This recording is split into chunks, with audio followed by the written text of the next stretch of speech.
Good day, everybody.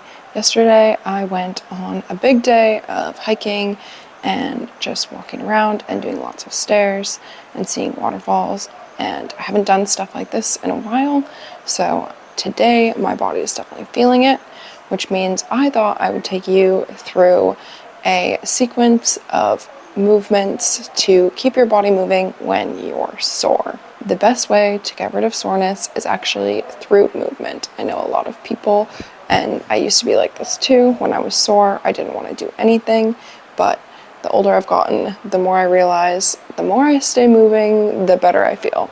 So let me take you through some low to the ground movements. There'll be a little bit of working, but it's not a workout. Let's get into it.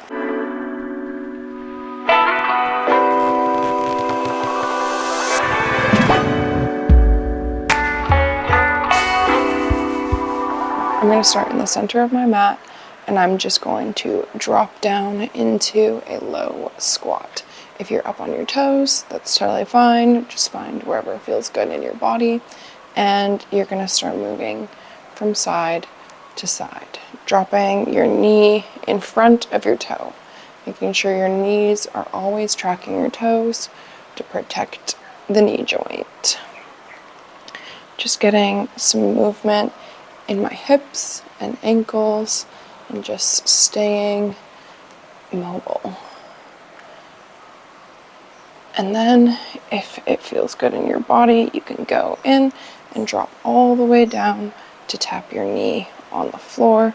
You should feel a very nice stretch in your ankle and the back of your calf. With this,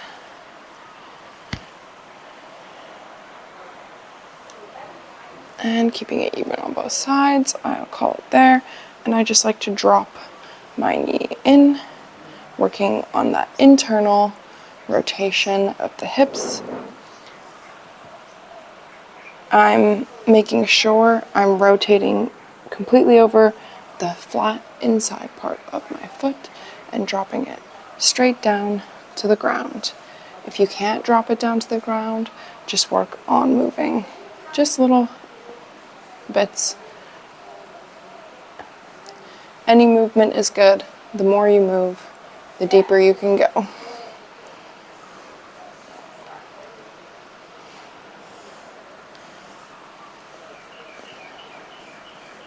And then last but not least, in this position, I'm going to rotate on the ball of my foot and drop my knee in. Just doing a couple of these, getting a little bit more movement in my ankle. And that should be good. Now, from here, I'm going to turn my feet parallel towards each other, toes towards the front. If you can, place your hands on the ground. If you need to lift up for this to keep your feet flat, that's totally fine. And then if you also need blocks in front of you, raise the ground up to you. But you want to push into the ground and lift your hips up. If you can keep your chest on the front of your legs, that is great. Trying to keep that compression while we stretch out the back of our legs.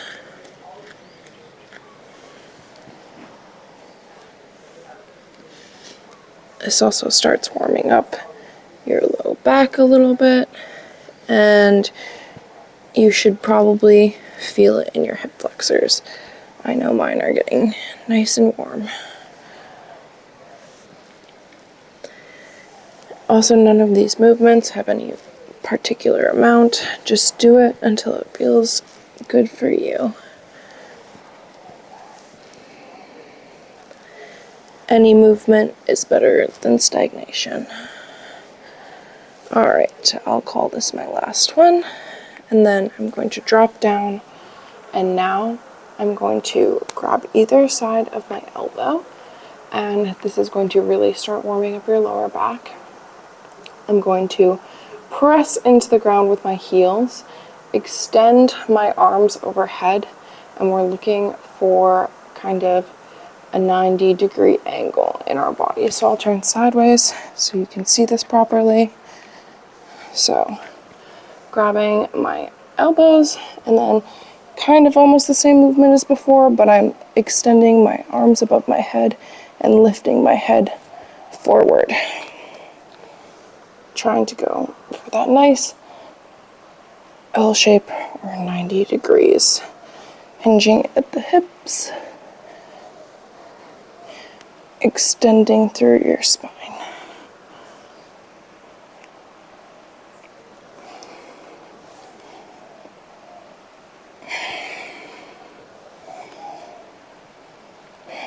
Don't forget to breathe.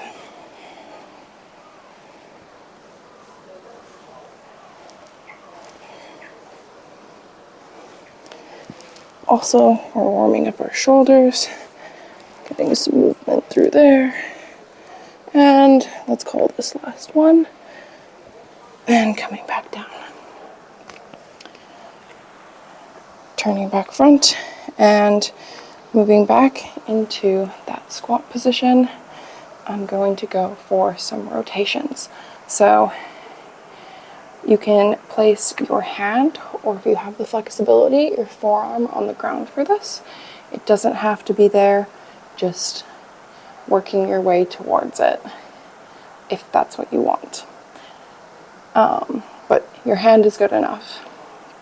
We are going to open up to our right side first, and we're looking for some rotation in our spine. So if you can't get your forearm on the ground, hands is fine, just opening up to the side, but I like to get a nice deep stretch here, so I go for my forearms and just opening with intention to the side as far as you can.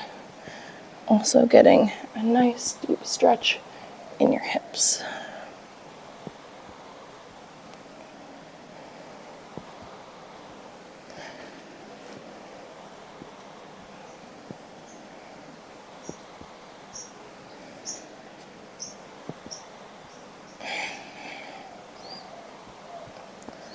And we'll call that last one. Also, when I started these exercises, specifically this one, I was like up here and felt like I would never find my way to the ground. And slowly but surely, with repetition and time, I made my way to where I wanted to be. So, keeping things even, repeating the same thing on the other side.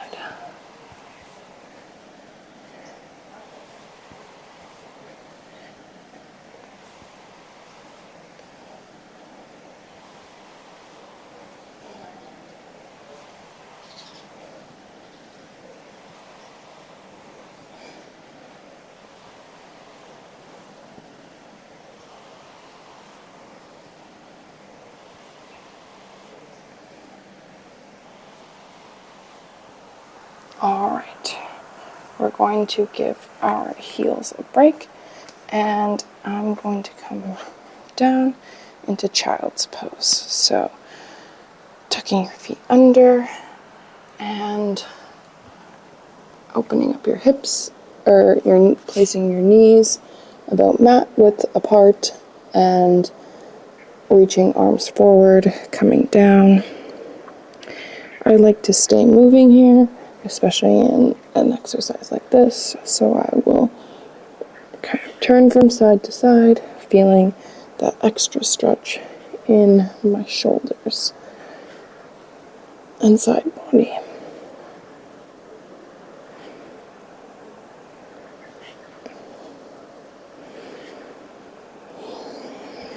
Always making sure you're breathing through all the movements, coming back to your breath, and bringing oxygen to your muscles when you're asking them to do different things.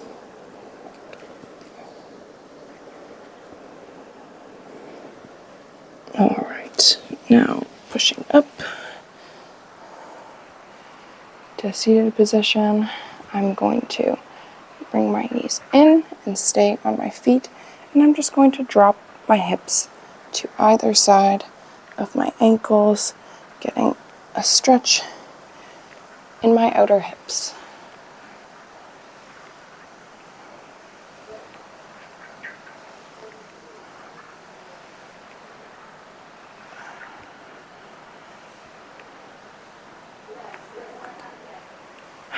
Now we're going to transition into a pigeon posture.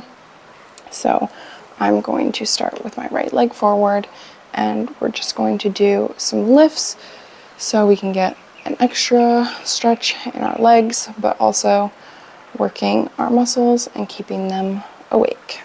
So I'm going to move my weight forward and bring my right knee to my chest and work my ankle out towards the side and dropping down, only lowering your hips as low as they both can go. You don't want to be overcompensating and sitting on your outer hip.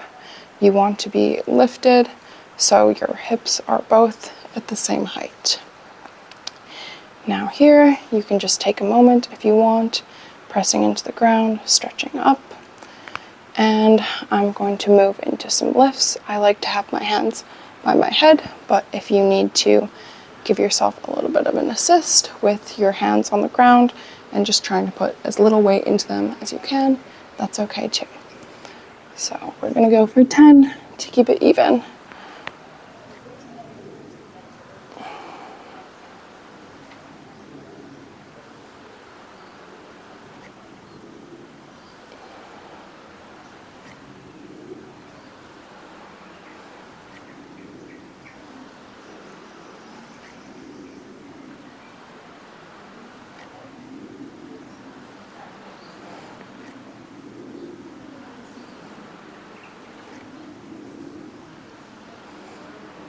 And for a little extra bonus stretch, if it is available in your body, you can reach back with your left arm towards your left foot, grabbing it and bringing it as far as comfortable for you to get a nice stretch in your front quad and hip flexor. Also, when you do this, you want to think about bringing it kind of more towards your glute than out to the side, because you don't want any extra torsion in your knee. And releasing that, I'm going to place my weight, my hands in front of me, and push my upper body weight into them. I'm tucking my back toes, lifting up to extend my right leg back, and I'm switching my legs, bringing my left leg forward. Also, maybe take a little peek back, make sure that your toes are in line with your legs and not finding any weird angles or torsions, keeping it one nice straight line, and also checking in with your hips, making sure they're both level. Also, if you need to pad your hips here, go ahead and do that. Lift them up if you need, because it's really hard to do these movements without support. And if you are higher up in your pigeon stretch, it's going to help a lot if you put a block under your front hip. All right, enough rambling. Let's go for 10.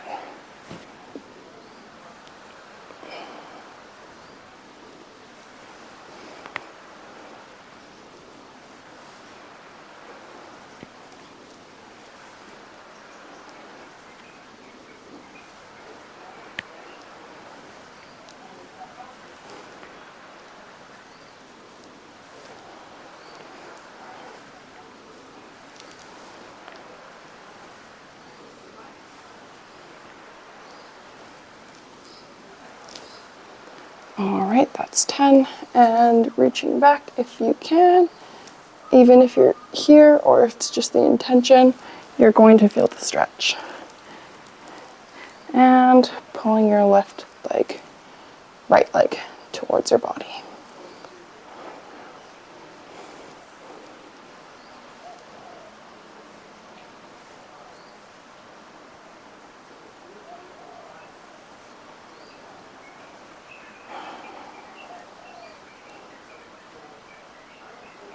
letting go. Alrighty, now placing your weight in your hands in front of you again and extending your front leg back. We're in a plank and we're just going to slowly lower onto our bellies. I'm going to start with my left side in this movement, putting my left arm directly out to my side from my shoulder with my palm flat on the ground. I'm then going to raise it about 10 centimeters above my shoulder, or to be more or less in line with the crown of my head, and then I'm going to turn my head in the opposite direction of my hand, and placing weight in the right hand, I'm just going to lift my right foot up and bring it across my body, tapping it on the floor, and we'll do this 10 times.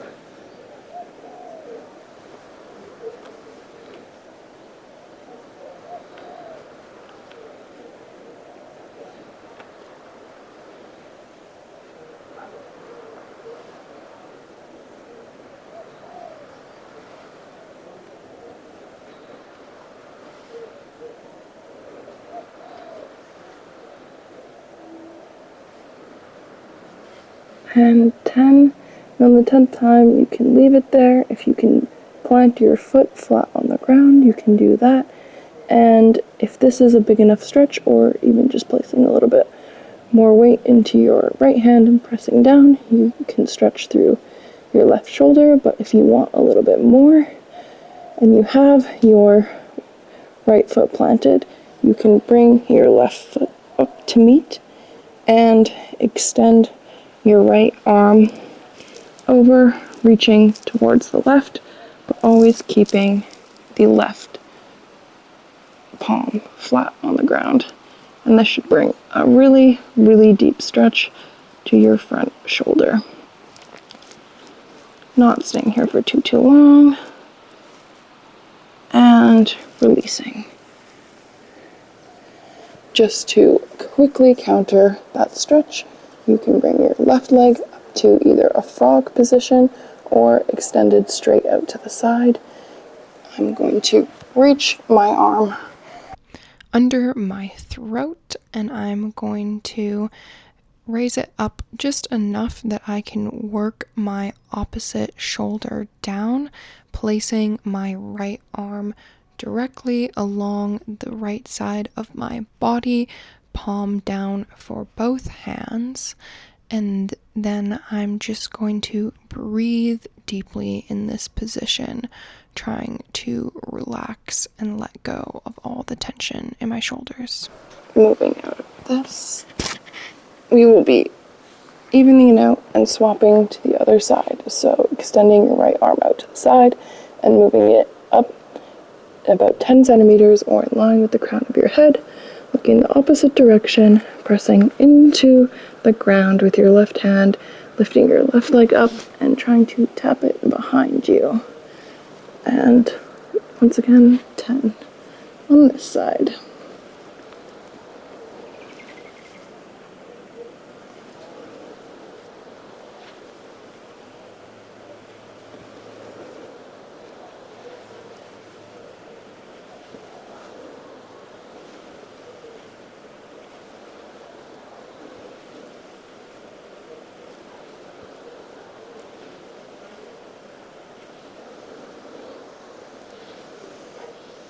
And last one, and we're staying there.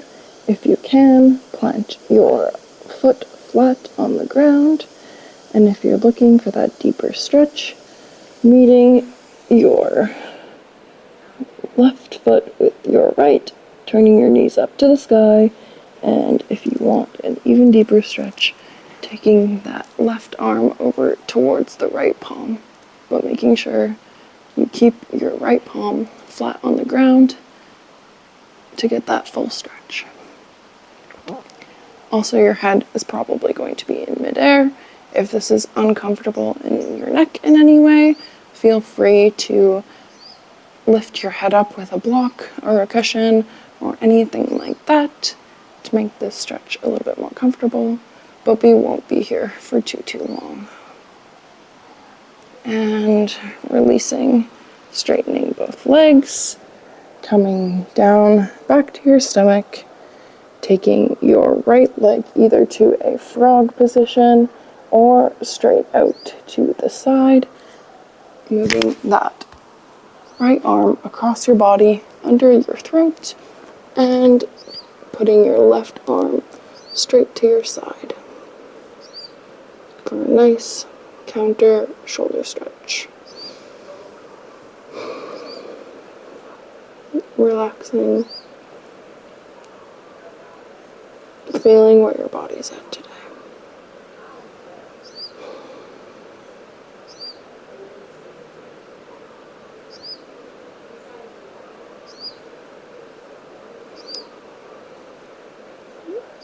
And unwinding. One last stretch. We're going to bring our hands in line with our rib cage. We're going to tuck our pelvis so your pelvic bone is in contact with the ground firmly, and we are going to push through our hands up to a cobra, wherever is comfortable for you. Just keep taking a couple deep breaths. You can find some movement in the neck if that feels good to you.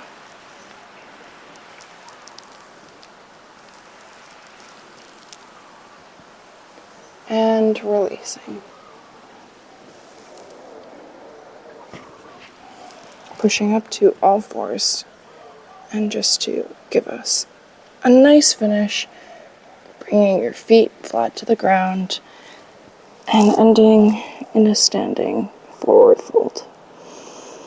You can clasp your elbows together if you want a little bit of weight to bring your body a little bit further down and relax. Or you can have your hands on the ground. You can have them on your ankles if this is where you are in your flexibility. Wherever is comfortable for you. Just hanging out, relaxing, thinking about trying to extend your crown of your head towards the ground. Taking one last deep breath, rolling up. And that is your complete movement practice. Thank you for joining me. I hope you feel a little bit better in your body and are ready to go through your day a little bit less sore. Thank you for joining me, and I hope you have a wonderful day.